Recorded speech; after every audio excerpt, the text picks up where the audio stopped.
verset 37. Et elle dit à son père, que ceci me soit accordé, laisse-moi libre pendant 2 mois. Je m'en irai, je descendrai dans les montagnes et je pleurerai ma virginité avec mes compagnons. Il répondit, va. Et il le laissa libre pour 2 mois. Elle s'en alla avec des compagnes et elle pleura sa virginité sur les montagnes. Au bout de 2 mois, elle revint vers son père et il accomplit sur elle le vœu qu'il avait fait. Elle n'avait point connu d'homme. Dès lors s'établit en Israël la coutume que tous les fils d'Israël s'en vont célébrer la fille de Japhthé, le Galadite, 4 jours après, 4 jours par année.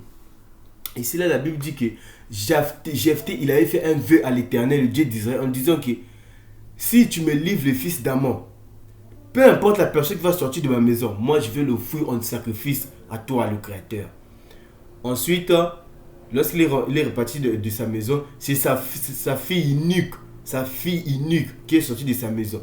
Et puis sa fille lui dit que laisse-moi 2 mois, je vais d'abord pleurer l'Éternel pour ma virgine. Après, tu vas m'offrir à Dieu comme sacrifice. Ça, c'est du cannibalisme. Sacrifier les gens. Voilà pourquoi vous allez voir aujourd'hui les pasteurs qui sacrifient leurs enfants. Oh non, j'ai eu la révélation. Dieu m'a dit de sacrifier mon fils. C'est parce que vous êtes un franc-maçon. Voilà.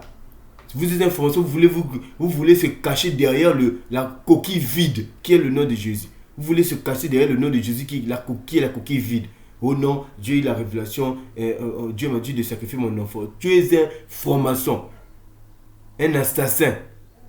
Donc, les formations tirent ces textes-là de la Bible pour dire que sacrifier les enfants, c'est bien. Comme Japhthé, lui, il avait sacrifié sa fille. Il avait sacrifié sa fille pour offrande à Dieu, pour offrir à Dieu l'autre là, l'offrande. Vous voyez des choses comme ça. Ça, c'est quel genre de Dieu qui va accepter qu'on puisse sacrifier les enfants pour lui. Donc, on fait les sacrifices. Au lieu de sacrifier les animaux, non, on sacrifie les personnes. Déjà, dès qu'on arrive à l'état de sacrifier les gens, on devient sorcier.